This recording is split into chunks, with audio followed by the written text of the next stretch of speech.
Hello friends, कैसे हैं आप सभी लोग। अभी तक आपकी लीगल एप्टीट्यूड के लिए मैंने 2 क्लास लिए। 2 क्लासों में मैंने आपको क्रिमिनल लॉ, बीएनएस, आईपीसी की बेसिक बातें आपको बताई कि क्राइम क्या है, अपराध क्या है, अपराध की परिभाषा क्या है, अपराध के चरण क्या हैं, कितने प्रकार के अपराध होते हैं, बेसिक एलिमेंट्स क्राइम के क्या हैं। इन सब चीज़ों पर मैंने चर्चा की थी लास्ट में। और लास्ट में आके मैंने आपको बताया था कि अपराध मुख्यतः 2 प्रकार के होते हैं। We have 2 kinds of crime. अपराध 2 प्रकार के होते हैं। एक मानव शरीर के विरुद्ध, मानव शरीर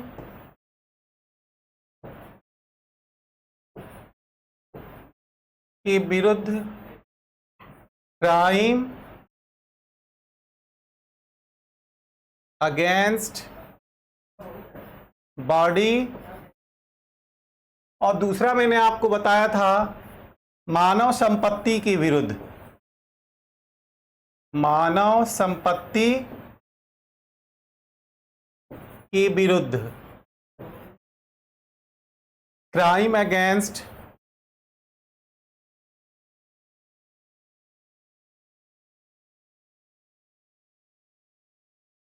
प्रॉपर्टी।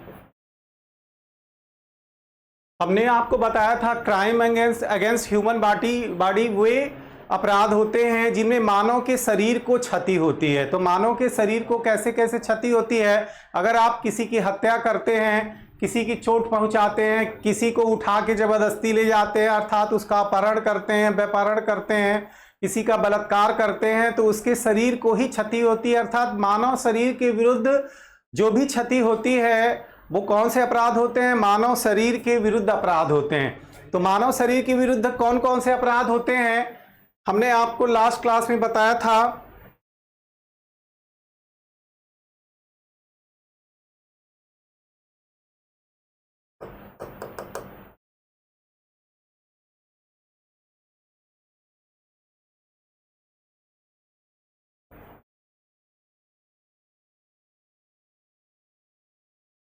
मानव शरीर के विरुद्ध कौन कौन से अपराध होते हैं तो मैंने आपको बताया था, पहला मर्डर बताया था, हत्या बताया था। दूसरा मैंने आपको बताया था सदोष मानव वध, कल्पेबल होमिसाइड। मानव शरीर के विरुद्ध अपराध के बारे में मैंने आपको बताया।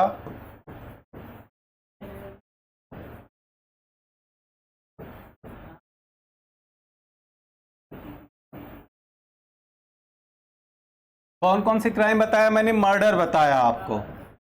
लास्ट क्लास में मैंने चर्चा किया था मर्डर, इट मीन्स हत्या। दूसरा मैंने आपको बताया था कल्पेबल होमिसाइड।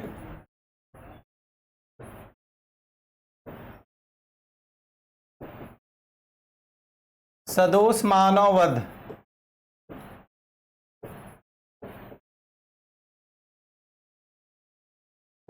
हमने आपको बताया था हत्या। हत्या आप समझ ही रहे हैं। हत्या को आईपीसी, इंडियन पीनल कोड के सेक्शन 300 में डिफिनीशन ऑफ मर्डर कहां दिया गया है? हत्या की परिभाषा। यही सब आपके लीगल एप्टीट्यूड में पूछेगा। आईपीसी के किस सेक्शन में परिभाषा है? तो सेक्शन 300 में। कहां पे? सेक्शन 300 में मर्डर की डिफिनीशन दी गई है। और इसके लिए दंड कहां दिया गया, पनिशमेंट कहां दिया गया? आईपीसी किस सेक्शन में? 302। 302 आप बचपन से ही फिल्मों में सुनते सुनते थक गए होंगे कि 302 में मर्डर के लिए पनिशमेंट है। ओके। और अब यही जो आईपीसी है, मैं आपको पहले दिन से ही बताते आ रहा हूं कि आईपीसी की जगह बीएनएस लागू हो गया है। भारतीय न्याय संहिता 1 जुलाई 2024 से लागू हो गया है। चीजें वही हैं लेकिन सेक्शन चेंज हो गए हैं। और बीएनएस में जो फालतू सेक्शन दिया गया है, आईपीसी में जो एक्सेस सेक्शन दिए गए थे उसको बीएनएस में समाहित करके कम कर दिया गया है। ओके। हमने आपको पहले ही दिन बताया था कि आईपीसी में कुल 511 धाराएं हैं और कितने चैप्टर हैं? 23 चैप्टर हैं। अब वही बीएनएस में कितना हो गया? 20 चैप्टर हो गए हैं, 20 चैप्टर्स हो गए हैं। We have 20 chapters in BNS and how many sections in BNS? 358 sections in BNS. Okay, तो हमने आपको बताया कि आईपीसी के सेक्शन 300 में हत्या की डिफिनीशन दी गई है और पनिशमेंट कहाँ दिया गया है, 302 में दिया गया है। और यही बीएनएस में कहाँ हो गया है, यही बीएनएस में हत्या की डिफिनीशन ऑफ मर्डर जो है 101 में, ठीक है। परिभाषा जो है हत्या की कहाँ दी गई है, 101 में दी गई है। और इसके लिए पनिशमेंट दंड कहाँ दिया गया है, दंड दिया गया है 103 में। ओके, चारों सेक्शन आपको बिल्कुल दिमाग में बैठा लेना है। ओके, नेक्स्ट देखिए कितना दंड दिया गया है। हत्या के लिए दंड कितना है, दंड की मात्रा कितनी है, तो हत्या के लिए दंड की मात्रा है फांसी, इट मीन्स डेथ सेंटेंस, फांसी या आजीवन कारावास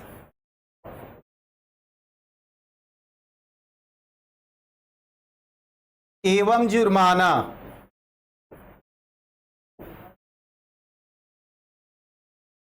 फाइन, फांसी या आजीवन कारावास एवं जुर्माना 302 अर्थात पनिशमेंट ऑफ मर्डर।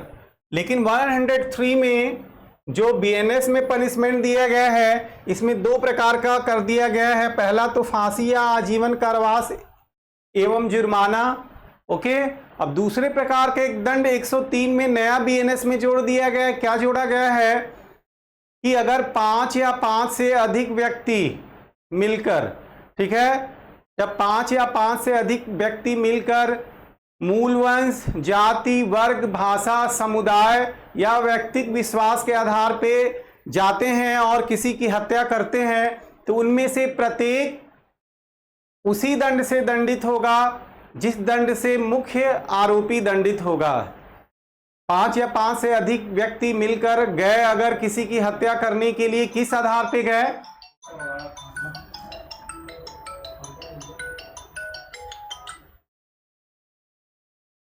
पांच या 5 से अधिक व्यक्ति मिलकर गए, किस आधार पे गए, वो मूल वंश, आपने पढ़ा है ना भारतीय संविधान के अनुच्छेद 15 में धर्म, मूल वंश, जाति, लिंग, जन्म स्थान के आधार पे भेदभाव का प्रतिषेध। तो वही चीजें अगर कोई मूल वंश के आधार पे, जाति के आधार पे, भाषा के आधार पे, व्यक्तिगत विश्वास के आधार में, आपस में कटुता के आधार पे 5 या 5 से अधिक लोग जाते हैं, वहां जाके किसी की हत्या करते हैं, तो जितने भी लोग रहे हैं, अंतिम को एक ही व्यक्ति गोली चलाया है लेकिन सारे लोगों का क्या है, वैमनस्य है, सारों लोग का इंटेंशन है कि जाके अगले की हत्या करनी है, तो वो जितने भी गए होंगे 5 या 5 से अधिक, वो सभी उसी दंड से दंडनीय होंगे जिससे कि मुख्य आरोपी दंडनीय होगा। तो ये एक नया 103 में जोड़ा गया है। क्या जोड़ा गया है आप देख लीजिए।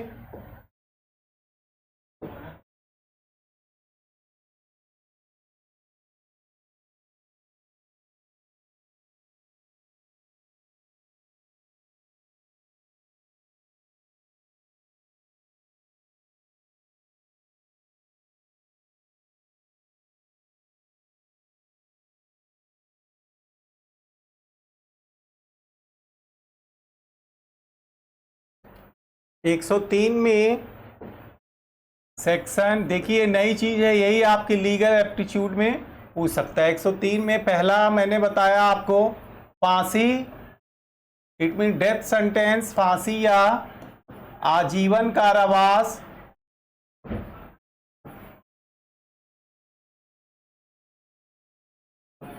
एवं जुर्माना।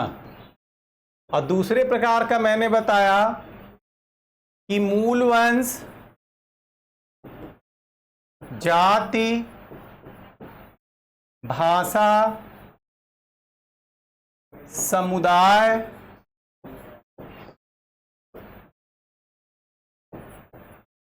वैयक्तिक विश्वास,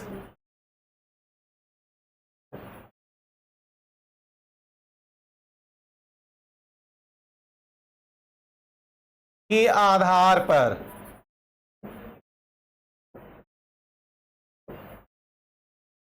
जाति, भाषा, समुदाय, व्यक्तिगत विश्वास के आधार पे अगर 5 या 5 से अधिक व्यक्ति जाते हैं उनमें से प्रत्येक उनमें से कोई एक ही व्यक्ति हत्या करता है तो जितने भी जाते हैं सबका अगर वहाँ कॉमन इंटेंशन था कि किसी की हत्या करनी है तो वो प्रत्येक किस दंड से दंड होंगे, वे प्रत्येक जितने भी गए होंगे वो फांसी या आजीवन कारावास एवं जुर्माना के दंड से दंडित होंगे। तो ये जो 103(2) था ये पहले आईपीसी में नहीं था, ठीक है, पहले आईपीसी में नहीं था। जब से बीएनएस लागू किया गया है तो ये बीएनएस में नया जोड़ा गया, नया पॉइंट है, तो इसको आप दिमाग में रखिएगा। सेक्शन 103(2), ठीक है, 103(2) में क्या बताया गया है, 103(2) में बताया गया है कि 5 या 5 से अधिक व्यक्ति अगर मूल वंश, जाति, भाषा, लिंग, समुदाय, व्यक्तिगत विश्वास के आधार पर किसी की हत्या करने जाते हैं तो जितने भी जाते हैं उनमें से कोई एक ही अंतिम वार करता है, लेकिन सब फांसी या आजीवन कारावास एवं जुर्माने के दंड से दंडित होंगे।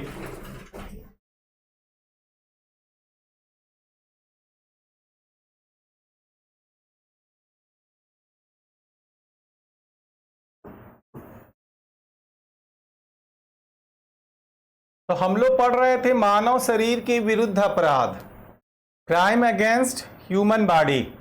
तो क्राइम अगेंस्ट ह्यूमन बॉडी में मैंने आपको क्या बताया, हत्या बताया। हत्या से रिलेटेड, मर्डर से रिलेटेड आईपीसी में, बीएनएस में कौन कौन से सेक्शन है मैंने बता दिया आपको। अब दूसरा था सदोष मानववध।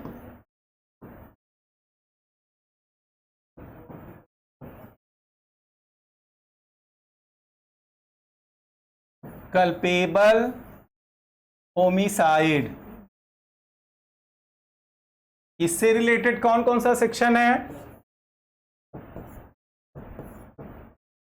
आईपीसी में सदोष मानववध कल्पेबल होमिसाइड की जो परिभाषा है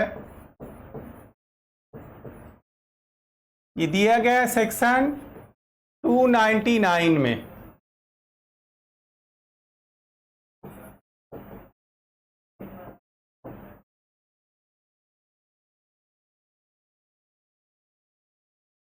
अब बीएनएस में कहा दिया गया है, सेक्शन 100 में। यही सेक्शन आपको लीगल एप्टीट्यूड के लिए याद रखना है, ठीक है। सदोष मानववध की जो परिभाषा है ये आईपीसी में कहा दिया गया 299 में, बीएनएस में कहा दिया गया सेक्शन 100 में दिया गया है। सदोष मानववध के लिए जो दंड है वो आईपीसी में कहा दिया गया है, आईपीसी में दिया गया है सेक्शन 304 में, और बीएनएस में कहा दिया गया है सेक्शन 105 में, ठीक है। आईपीसी में कितना दंड दिया गया था, आईपीसी में 304 में 2 प्रकार का दंड दिया गया है, ठीक है। हमने आपको प्रीवियस क्लास में, लास्ट क्लास में बताया था कि सदोष मानववध और हत्या में क्या अंतर होता है, what is the difference between culpable homicide and murder. मैंने आपको बताया कि सदोष मानववध में भी किसी की मृत्यु होती है और हत्या में भी किसी की मृत्यु होती है, लेकिन दोनों को 2 अपराध बताया गया है, दोनों के लिए 2 सेक्शन बताया गया है। क्यों बताया गया है इस पर मैंने लास्ट क्लास में चर्चा कर दिया था। नए लोगों के लिए आज थोड़ा सा मैं बता दे रहा हूं कि दोनों 2 अपराध क्यों है। मुख्य अंतर सदोष मानववध हत्या में क्या है। सदोष मानववध और हत्या में मुख्य अंतर यह है कि सदोष मानववध में जिस तरीके से व्यक्ति किसी की मृत्यु को कारित करता है, किसी की मृत्यु को, किसी को मर्डर को करता है, उसमें वह तरीका बहुत ही खूंखार नहीं होता है, बहुत ही क्रूर तरीका नहीं होता है, उसमें उसके बचने की भी संभावना होती है। लेकिन हत्या में, मर्डर करने के लिए जिस तरीके को अख्तियार करता है उस तरीके में उसके बचने की कोई संभावना नहीं होती। वो जो तरीका होता है बहुत क्रूरतम तरीका होता है। जैसे आप किसी के कनपट्टी पे पिस्टल लगा के आप अगर उसको मारते हैं तो उसमें उसके बचने की कहाँ संभावना है, 0% भी बचने की संभावना नहीं है। तो ये तरीका क्या है, क्रूरतम तरीका। अगर ऐसे तरीके से किसी की मृत्यु करते हैं तो मर्डर में जाएगा। लेकिन सदोष मानववध में जो तरीका अख्तियार करते हैं किसी को मारने के आशय से ही, तो वो तरीका बहुत हार्ड, बहुत क्रूर तरीका नहीं होता है। जैसे आप किसी को मारने के आशय से ही कि उसकी मृत्यु हो जाए, किसी को फर्स्ट फ्लोर से ढकेल देते हैं, आप चाहते हैं कि वो मर जाए, आपका इंटेंशन है, इंटेंशन टू डेथ, मृत्यु करने का आशा है, लेकिन आप उसको फर्स्ट फ्लोर से ही मात्र ढकेलते हैं, ठीक है। तो वो अगर फर्स्ट फ्लोर पे ढकेलने से मर जाता है तो आप मर्डर में नहीं जाएंगे, आप किस में जाएंगे? कल्पेबल होमिसाइड में जाएंगे। लेकिन यदि आप किसी को 20 मंजिले से उसको मारने के आशय से ढकेलते हैं, उसकी मृत्यु करने के आशय से ढकेलते हैं और उसकी मृत्यु हो जाती है, तो वो किस में जाएगा? 302 में जाएगा। और आईपीसी किस में जाएगा? 304 में। तो एक होता है कि आप किसी को मारने के आशय से कोई काम करते हैं और उससे किसी की मृत्यु कारित हो जाती है, और एक होता है कि आप जानते हैं कि हम जो काम कर रहे हैं उससे उसकी मृत्यु हो सकती है, लेकिन आपको उसके मारने का कोई आशय नहीं है, मृत्यु करने का कोई आशय नहीं है, फिर भी वो मर जाता है। तो दोनों के लिए दो प्रकार का दंड सदोष मानव वध में दिया गया है। तो 304 में दिया गया है आजीवन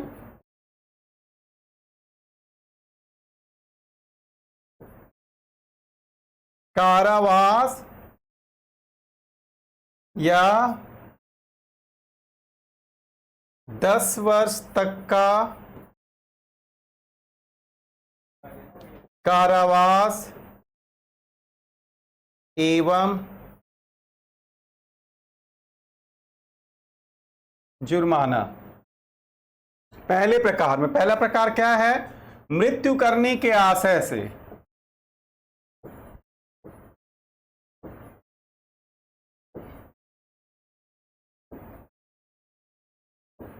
आप कोई ऐसा काम करते हैं जिससे कि चाहते हैं कि सामने वाले की मृत्यु हो जाए, वो मर जाए, लेकिन जो तरीका आप उसको मारने के लिए अख्तियार करते हैं वो तरीका बहुत क्रूरतम नहीं है, उसमें उसके बचने की भी संभावना है, लेकिन फिर भी वो मर जाता है, तो पहले प्रकार में जाएगा। वहां आपका क्या है? मृत्यु करने का आशय है, तो कितना दंड होगा? आजीवन कारावास या 10 वर्ष तक का कारावास एवं जुर्माना। और दूसरे प्रकार के दंड में क्या है? दूसरे प्रकार में है कि वहां पे आपका मृत्यु करने का आशय नहीं होता है,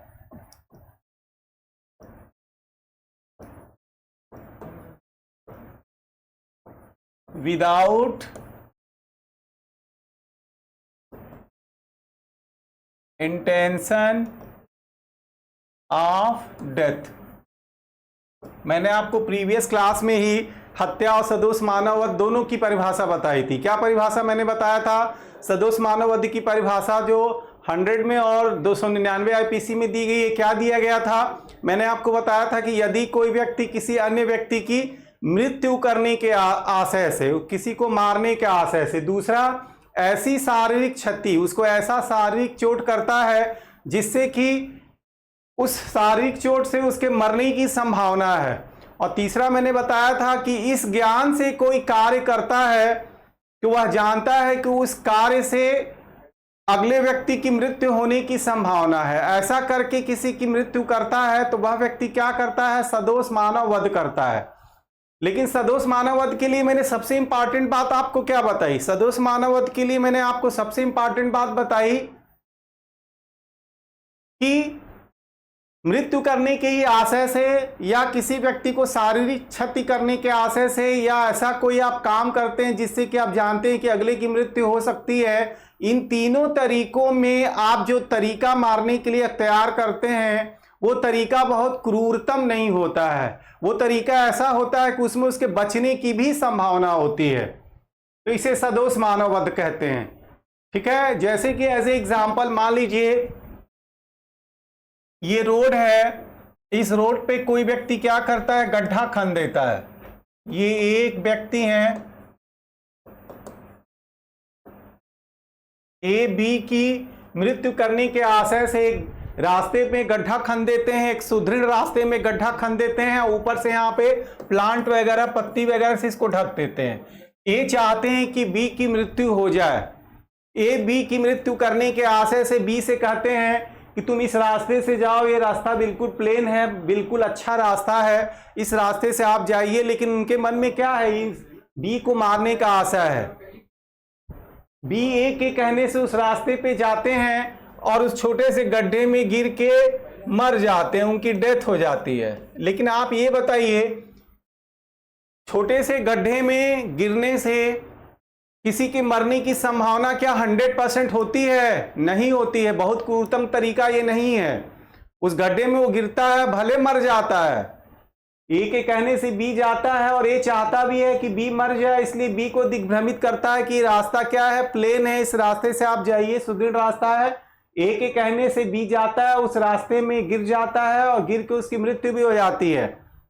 अब यही सोचने का प्रश्न है, आपको यही सोचना है, ये किस में जाएगा, ये सदोष मानव वध में जाएगा। क्यों सदोष मानव वध में जाएगा? क्योंकि ये जो तरीका है ये बहुत क्रूर तरीका नहीं है। गड्ढे में गिर के वो बच भी सकता था, लेकिन अगर यही किसी व्यक्ति को आप तलवार से, किसी को मारने के आशय से किसी व्यक्ति को तलवार लेके उसके गर्दन पे लगातार रगड़ रहे हैं, चक्कू लगातार रगड़ रहे हैं आधे घंटे तक, और आप उसको मारना चाह रहे हैं और उस व्यक्ति की मृत्यु हो जाती है, तो ये किस में जाएगा? ये हत्या में जाएगा, क्योंकि ये तरीका बहुत क्रूर तरीका है। तो मैंने आपको लास्ट क्लास में बताया था कि सदोष मानव वध में भी मृत्यु होती है और हत्या में भी मृत्यु होती है, लेकिन दोनों दो चीजें हैं, दोनों के लिए दो सेक्शन डिफिनीशन के लिए भी, पनिशमेंट के लिए भी बनाया गया है। क्यों बनाया गया है? क्योंकि दोनों दो क्राइम हैं।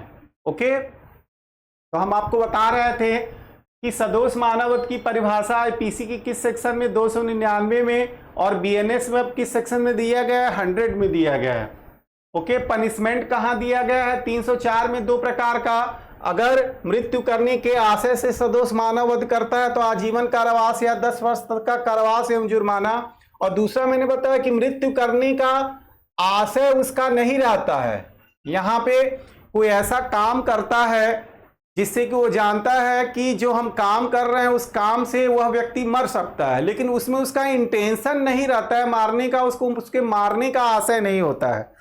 मैंने लास्ट वाले ऑप्शन में सदोष मानव वध की डिफिनीशन में आपको बताया था कि इस ज्ञान से कोई कार्य करना जिससे कि उसकी मृत्यु हो जाए, लेकिन वो जानता है, नॉलेज है कि हम जो काम कर रहे हैं उससे उसकी मृत्यु हो सकती है, लेकिन उसका इंटेंशन नहीं है। देखिए, नॉलेज, ज्ञान, ओके, और इंटेंशन, आशय, दोनों दो चीजें होती हैं। इंटेंशन और नॉलेज दोनों दो चीजें होती हैं। हम जो काम कर रहे हैं हमें नॉलेज है कि इस काम से अगला मर सकता है, लेकिन मेरा इंटेंशन नहीं है उसको मारने का, तो ऐसा करके अगर हम किसी को मारते हैं तो दूसरे वाले में जाएगा। विदाउट इंटेंशन अगर सदोष मानव वध करता है तो उसके लिए दंड कितना हो जाएगा? 10 वर्ष तक का कारावास एवं जुर्माना। ओके, तो सदोष मानव वध के लिए दंड आईपीसी में कहां दिया गया? 304 में। दो प्रकार का दंड दिया गया है। कौन कौन से प्रकार का दंड? यदि मृत्यु कारित करने के, मृत्यु करने के आशय से उसका सदोष मानव वध करता था, आजीवन कारावास या 10 वर्ष तक का कारावास एवं जुर्माना। इट मीन्स लाइफ इम्प्रिजनमेंट और 10 years इम्प्रिजनमेंट और फाइन। और विदाउट इंटेंशन ऑफ डेथ के अगर वो सदोष मानव वध करता है तो कितना दंड? 10 years पनिशमेंट एंड फाइन। कहां दिया गया आईपीसी में? 304 में। अब यही चीज कहां हो गया है?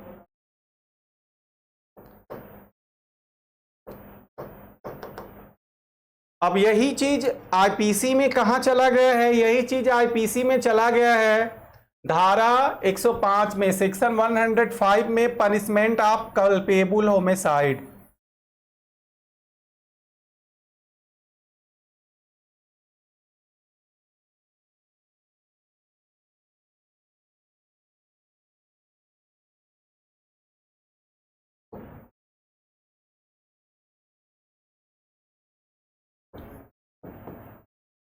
बीएनएस में कहा गया है?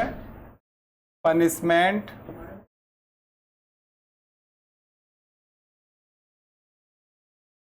For culpable homicide.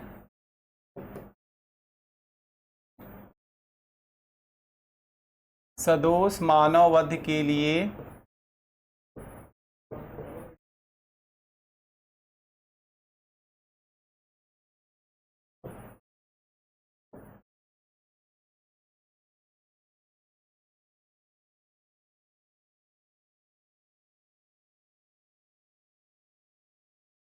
सेक्शन 105 में कहाँ गया है? सेक्शन 105 में। यही चीज आईपीसी में मैंने आपको कहाँ बताया? सेक्शन 304 में। दोनों सेक्शन आपको याद रखना है।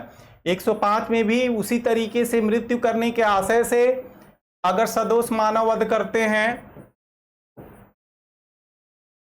मृत्यु करने के आशय से, मतलब जो भी आप काम करते हैं, चाहे शारीरिक क्षति करते हैं, उसे शरीर पे चोट पहुंचाते हैं, या अन्य भी किसी अन्य प्रकार से मारने की युक्ति को आप अपनाते हैं, कहीं से ढकेल देते हैं, करंट लगा देते हैं, और आपका आशय भी क्या है, इंटेंशन भी क्या है, उसकी मृत्यु करने का है। तो मृत्यु करने के आशय से अगर आप कल्पेबल होमिसाइड करते हैं, तो अब यहां बीएनएस में 105 में चेंजिंग कर दिया गया। क्या चेंजिंग कर दिया गया है? न्यूनतम 5 वर्ष से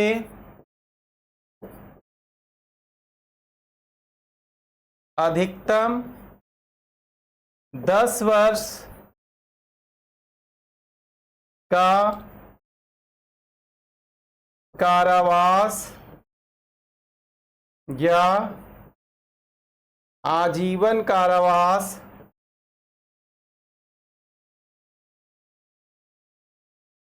एवं जुर्माना। वहां पे क्या था? मृत्यु करने के आशय से आईपीसी में था 304 में कि आजीवन कारावास या 10 वर्ष तक का कारावास और जुर्माना। लेकिन यहां क्या कर दिया? न्यूनतम 5 वर्ष से अधिकतम 10 वर्ष का कारावास या आजीवन कारावास एवं जुर्माना। और दूसरे वाले में जिसमें मैंने बताया कि वो जो काम करता है उससे जानता है कि उसकी मृत्यु हो सकती है, लेकिन उसमें अगर उसका आशय मारने का नहीं है, इंटेंशन टू डेथ नहीं है, और ऐसा काम करके किसी का सदोष मानव वध करता है, तो कितने दंड से दंडित होगा? 10 वर्ष का कारावास एवं जुर्माना। ओके, तो आपकी लीगल एप्टीट्यूड में क्या पूछेगा? प्रॉब्लम बना के पूछ देगा। कैसे प्रॉब्लम बना के पूछ देगा कि अगर एक कोई व्यक्ति किसी व्यक्ति की मृत्यु करने के आशय से उसका इंटेंशन है कि वह मर जाए, उसको कमरे में ढकेल देता है मारने के आशय से ही, और ऐसे ढकेलने से अगर अगले व्यक्ति की मृत्यु हो जाती है, तो वह किस अपराध का दोषी होगा? सदोष मानव वध, हत्या, उपयुक्त, दोनों उपयुक्त में से कोई नहीं। किस पे निशान लगाएंगे? आप किसी को मारने के आशय से कमरे में ही ढकेल देते हैं कि वह मर जाए। कितना क्रूर तरीका है ये! बहुत क्रूर तरीका नहीं है, इसमें उसके बचने की भी संभावना है। मैंने आपको बताया ना कि दोनों में, सदोष मानव वध, हत्या में मुख्य अंतर क्या है?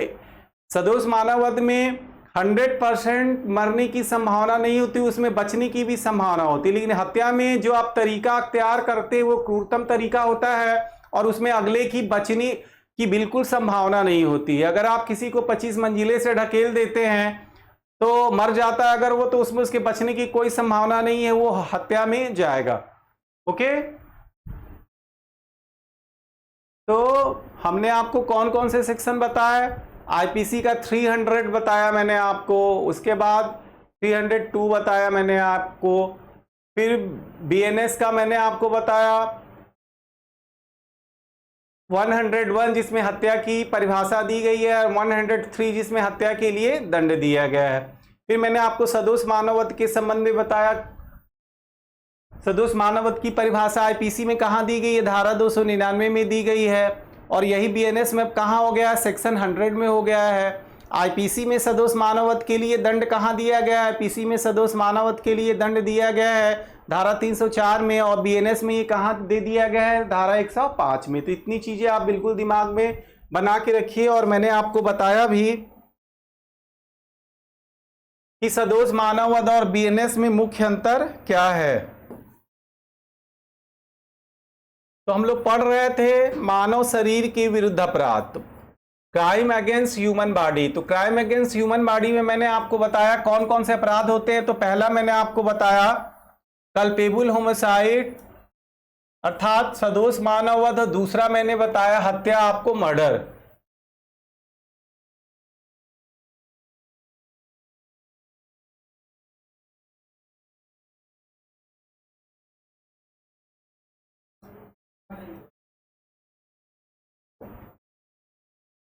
हम लोग पढ़ रहे थे मानव शरीर के विरुद्ध अपराध, क्राइम अगेंस्ट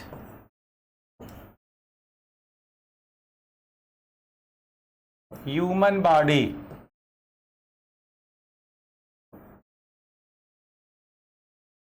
ओके, क्लियर हो गया। पहला हत्या मैंने आपको बता दिया, दूसरा सदोष मानववध भी बता दिया मैंने आपको, इससे रिलेटेड हमने आपको सेक्शन भी बता दिए।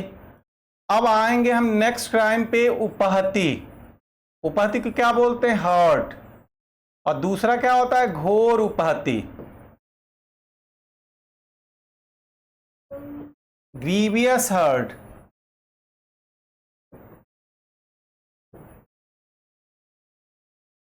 ओके, तो आज हम मानव शरीर के विरुद्ध अपराध में एक नया अपराध पढ़ेंगे, उपहति और घोर उपहति। उपहति किसको कहते हैं? उपहति अर्थात हर्ट करना। हर्ट करना का मतलब कि किसी को सामान्य चोट चपेट यदि आप कारित कर देते हैं तो उसे क्या कहते हैं? उपहति कारित करना। आप लोग गांव में अक्सर सुने होंगे या कहीं पे भी लोग धमकी देते हैं कि तुम्हारे ऊपर हम 323 लगा देंगे। 323 का मतलब क्या? सामान्य चोट चपेट को क्या बोलते हैं? उपहति कारित करना बोलते हैं। ठीक है, सामान्य चोट चपेट को आदमी उपहति कारित करना बोलता है। अगर किसी को कोई व्यक्ति मार दिया, थोड़ा बहुत कट पिट गया, थोड़ा बहुत चोट उट लग गया, टूट फूट गया, मामूली, ज्यादा नहीं, फ्रैक्चर नहीं हुआ, तो उसे क्या कहते हैं? उसे उपहति कहते हैं। ठीक है, तो ये जो उपहति की परिभाषा है, उपहति की जो डिफिनीशन है, ये आईपीसी के सेक्शन 319 में दिया गया है। कहां दिया गया? 319 में। और इसके लिए जो पनिशमेंट है ये 323 में दिया गया है। कहां दिया गया है? आईपीसी में। क्या उपहति की परिभाषा दी गई है?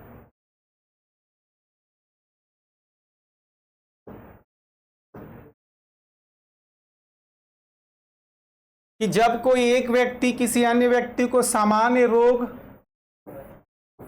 चोट या अंग शैथिल्य कारित करता है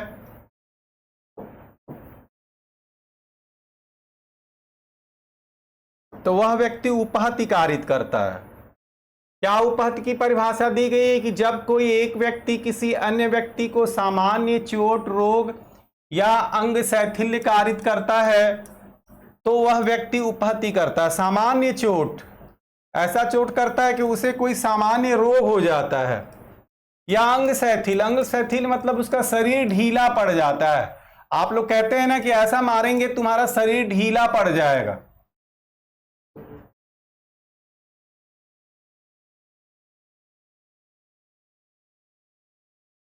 उपहति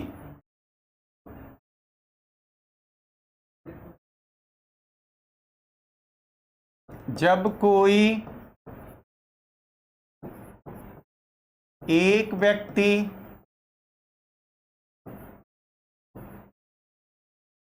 किसी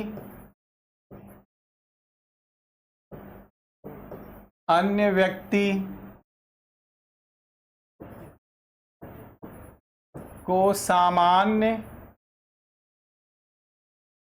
चोट, रोग या अंग शैथिल्य, मतलब ऐसा मारेंगे तुम्हारा शरीर ढीला पड़ जाए, अंग शैथिल्य करता है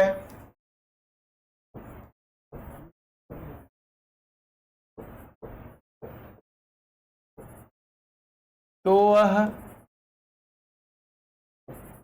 उपहति का अपराध करता है। तो वह उपहति का अपराध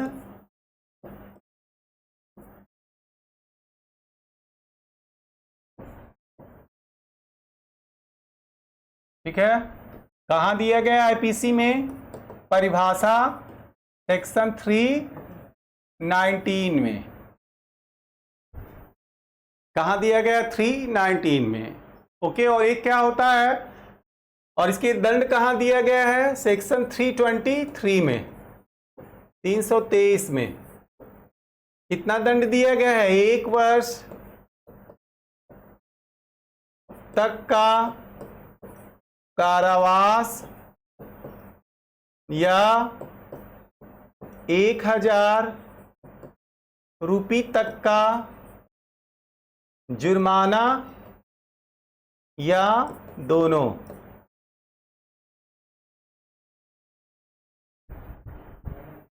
ठीक है, अब यही कहां चला गया है, यही बीएनएस में जो उपहत्य की परिभाषा है, बीएनएस में उपहत्य की परिभाषा है, ये चला गया है सेक्शन 114 में। ठीक है, उपहत्य की डिफिनीशन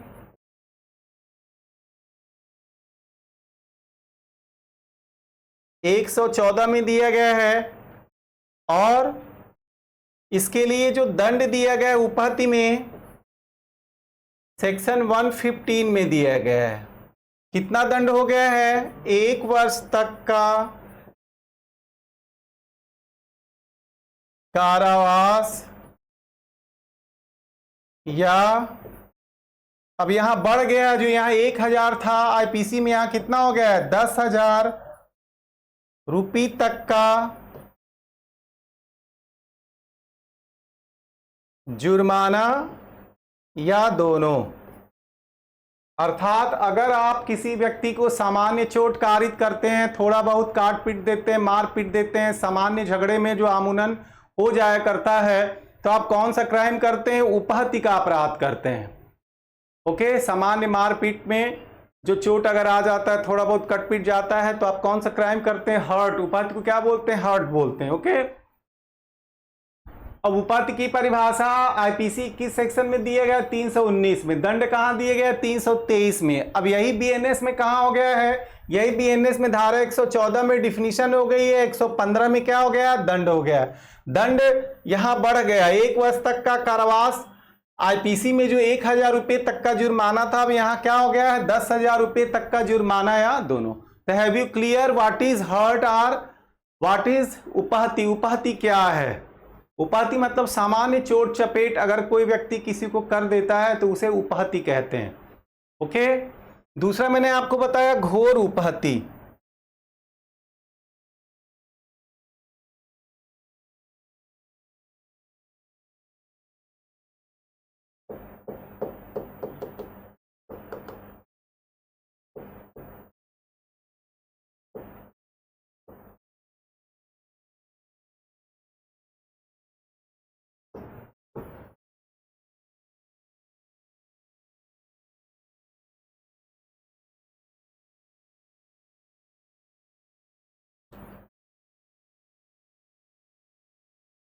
एक होता है उपहत्य और दूसरा क्या होता है? घोर उपहत्य। घोर उपहत्य मतलब ग्रीवियस हर्ट। ग्रीवियस हर्ट का मतलब कि अगर आप किसी को गंभीर चोट कारित करते हैं, ओके, गंभीर चोट कारित करते हैं, और आप उसको इस प्रकार गंभीर चोट कारित करते हैं कि वह व्यक्ति, पहला, या तो वह नपुंसक हो जाता है, आप उसको ऐसी जगह मारते हैं कि वह व्यक्ति नपुंसक हो जाता है, या दूसरा, दोनों आंखों में से किसी आंख की देखने की शक्ति समाप्त हो जाती है, या दोनों कानों में से किसी कान की सुनने की शक्ति समाप्त हो जाती है, सिर या चेहरा बेढंगा हो जाता है, विद्रूपित हो जाता है, या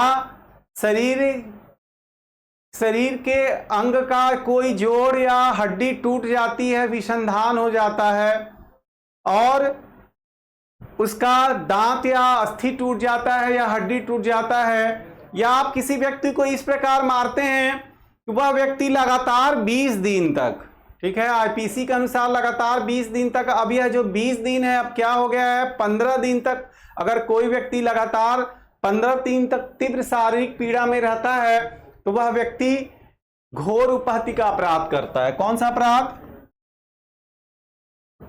घोर उपहत्य, ग्रीवियस हर्ट।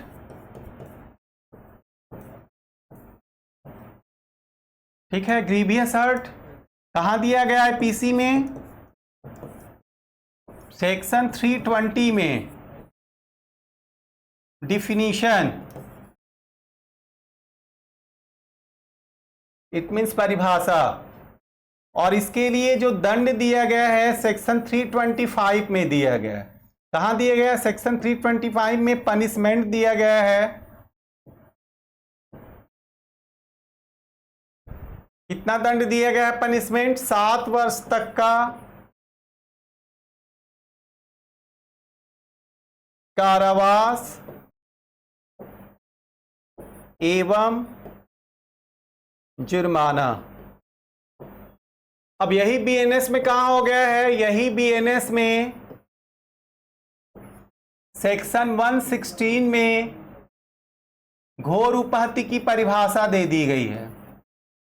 घोर उपहत्ति की परिभाषा और दंड कहां दिया गया है? दंड दिया है ये धारा 117 में।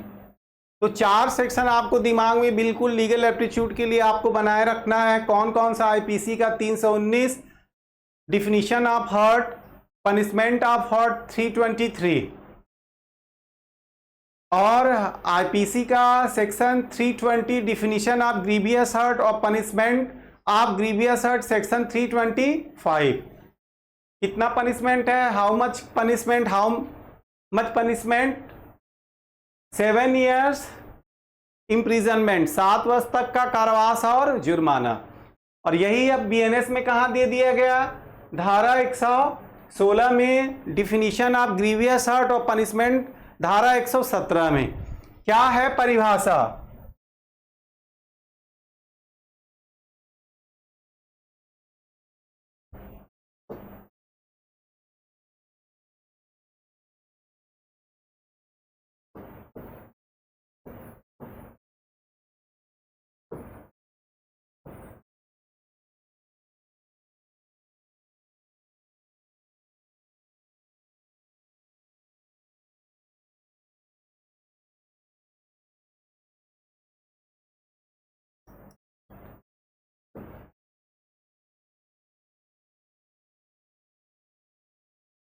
घोर उपहत्ति की परिभाषा मैंने ओरली अभी आपको बताया। घोर उपहत्ति की परिभाषा, डिफिनीशन ऑफ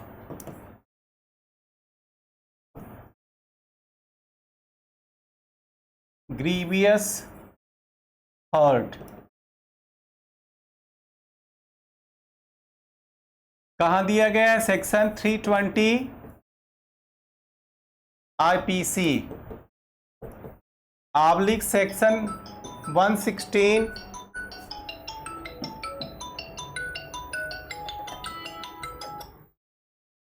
सेक्शन 116 बीएनएस। क्या परिभाषा दिया है? जब कोई एक व्यक्ति किसी अन्य व्यक्ति को, जब कोई एक व्यक्ति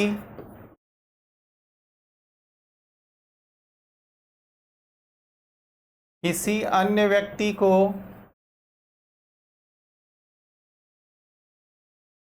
इस प्रकार उपहत्ति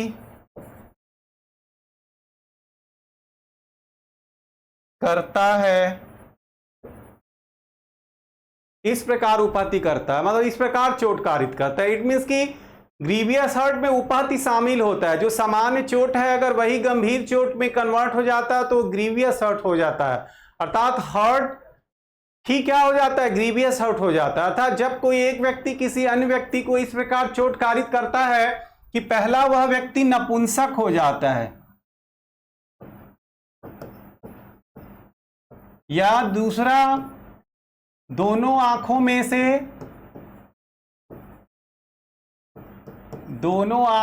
से किसी आंख की आई पावर, उसकी किसी भी एक आई का पावर विजन क्या हो जाता है? समाप्त हो जाता है। तीसरा, दोनों कानों में से किसी कान की सुनने की शक्ति समाप्त हो जाती है। चौथा, सिर या चेहरा उसका विद्रूपित हो जाता है। ऐसा व्यक्ति अगले पे वार करता है, उसका सिर चेहरा बेढंगा हो जाता है। पांचवा, उसका अस्थि या हड्डी, शरीर का जोड़ या कोई अंग की शक्ति समाप्त हो जाती है। छठवां, टूट जाता है।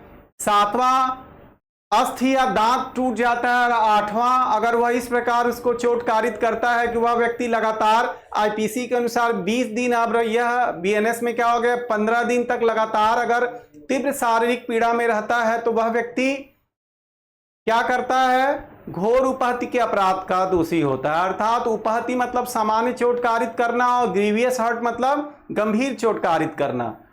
ग्रीवियस हर्ट के कितने प्रकार होते हैं? 8 प्रकार होते हैं। क्वेश्चन आपके लीगल एप्टीट्यूड में पूछेगा कि घोर उपहत्या कितने प्रकार से कारित किया जा सकता है, घोर उपहत्या कितने प्रकार से किया जा सकता है। How many types we imposed grievous hurt, कितने प्रकार से? 8 प्रकार से। कौन कौन से प्रकार से? पहला, या तो ऐसा मारता है कि अगला व्यक्ति नपुंसक हो जाता है। दूसरा, दोनों आंखों में से किसी आंख की देखने की शक्ति समाप्त हो जाती है। तीसरा, दोनों कानों में से किसी कान की सुनने की शक्ति समाप्त हो जाती है। चौथा, सिर या चेहरा उसका विद्रूपित बेढंगा हो जाता है। पांचवा, उसके शरीर का हड्डी या जोड़ टूट जाता है या उसकी शक्ति समाप्त हो जाती है।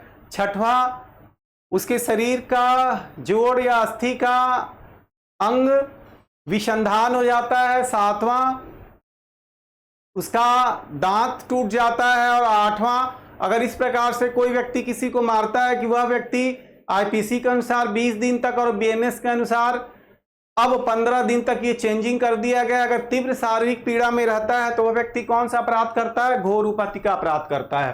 तो घोर उपहत्या में उपहत्या शामिल होती है, अर्थात सामान्य चोट ही जब गंभीर चोट में कन्वर्ट हो जाता है तो उसे घोर उपहत्या कहते हैं।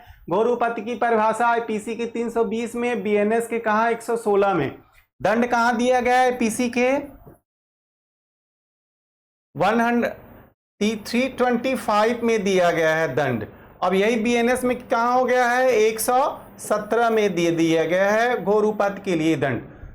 तो नाउ वी हैव, हम लोग अब क्लियर हो गए होंगे कि उपहत्या घोर उपहत्या में क्या अंतर है। Now we have understood what is the difference between hurt and grievous hurt। उपहत्या और घोर उपहत्या में क्या अंतर है, ओके। और इनसे रिलेटेड कौन कौन से मुख्य इंपॉर्टेंट सेक्शंस हैं बीएनएस आईपीसी के, मैंने ये भी आपको बता दिया। घोर उपहत्या के लिए 7 वर्ष का कारावास आईपीसी में और जुर्माने का दंड था, और बीएनएस में 117 में इसके लिए दंड दिया गया है। और मुख्य दंड तो 7 वर्ष का कारावास और जुर्माना ही है, लेकिन इसके अलावा भी घोर उपहत्या के लिए जो 117 में बीएनएस में दंड जोड़ा गया है, इसमें कुछ परिवर्तन किया गया है। अब इसमें क्या परिवर्तन किया गया है अब हम लोग कल नेक्स्ट क्लास में पढ़ेंगे, क्योंकि समय समाप्त हो गया, आज लेट से कुछ क्लास स्टार्ट हो गई है। तो लीगल एप्टीट्यूड वाले बिल्कुल घबराइए नहीं, आपकी चीजें धीरे धीरे क्लियर होती जाएंगी। आपको मेन चीज लगभग बताते जा रहे हैं, उसके बाद आपको हम प्रैक्टिस सेट करा देंगे और आपको हम इतना प्रैक्टिस सेट में क्वेश्चन दे देंगे, आपका हम कॉन्सेप्ट क्लियर कर ही दिए हैं 2-3 लेक्चर में, कि आप सब कुछ समझ जाएंगे और आपका कोई भी ऐसा क्वेश्चन नहीं होगा जो आपके एलएलबी एंट्रेंस में छूटेगा। लेकिन जितनी चीजें भी मैंने अभी तक आपको बताई कि what is crime, what is the basic elements of crime, what is the basic steps of crime, how many types of crime, तो मैंने बताया 2 प्रकार के अपराध होते हैं, एक शरीर के विरुद्ध होता है, एक संपत्ति के विरुद्ध होता है। शरीर के विरुद्ध कौन कौन से अपराध होते हैं जिसमें व्यक्ति के शरीर को क्षति होती है, और संपत्ति के विरुद्ध कौन कौन से अपराध होते हैं जिसमें व्यक्ति के संपत्ति की क्षति होती है। शरीर के विरुद्ध कौन कौन सा अपराध अभी तक मैंने आपको बताया, हत्या बताया, सदोष मानव वध बताया, इट मीन्स की murder, culpable homicide, hurt and grievous hurt. और ऐसे अन्य भी कई अपराध हैं जिसमें मानव के ह्यूमन बॉडी को इंजरी होती है, जैसे as example kidnapping, abduction, rape, या अन्य भी कई अपराध हैं जिस पर हम लोग चर्चा क्रमशः करेंगे। और इन्हीं क्राइम्स में से आपके लीगल एप्टीट्यूड से क्वेश्चन आएगा। और संपत्ति के विरुद्ध कौन कौन से अपराध होते हैं जिसमें व्यक्ति की संपत्ति को क्षति होती है, चोरी, लूट, डकैती, इट मीन्स की थेफ्ट, रॉबरी, डकैती, criminal miss appropriation, criminal breach of trust, ऐसे कुछ अपराध हैं जिसमें संपत्ति को क्षति होती है, तो उसको हम क्या कहते हैं, संपत्ति के विरुद्ध अपराध। तो इससे शरीर के विरुद्ध क्राइम अगेंस्ट ह्यूमन बॉडी और क्राइम अगेंस्ट प्रॉपर्टी से ज्यादा आपके लीगल एप्टीट्यूड में कोई भी क्वेश्चन नहीं आएगा। जितने में ये अपराध आते हैं शरीर के विरुद्ध और संपत्ति के विरुद्ध, उस पर मैं क्रमशः चर्चा करने स्टार्ट कर दिया हूं और मैं कॉन्सेप्ट आपका क्लियर करता जा रहा हूं। क्लियर करके आपका कॉन्सेप्ट मैं आपको प्रैक्टिस सेट करा दूंगा, उसके बाहर कोई भी क्वेश्चन नहीं आएगा। चलिए तो फिर आज समय समाप्त हो गया, तब तक के लिए गुड बाय, थैंक्स, धन्यवाद।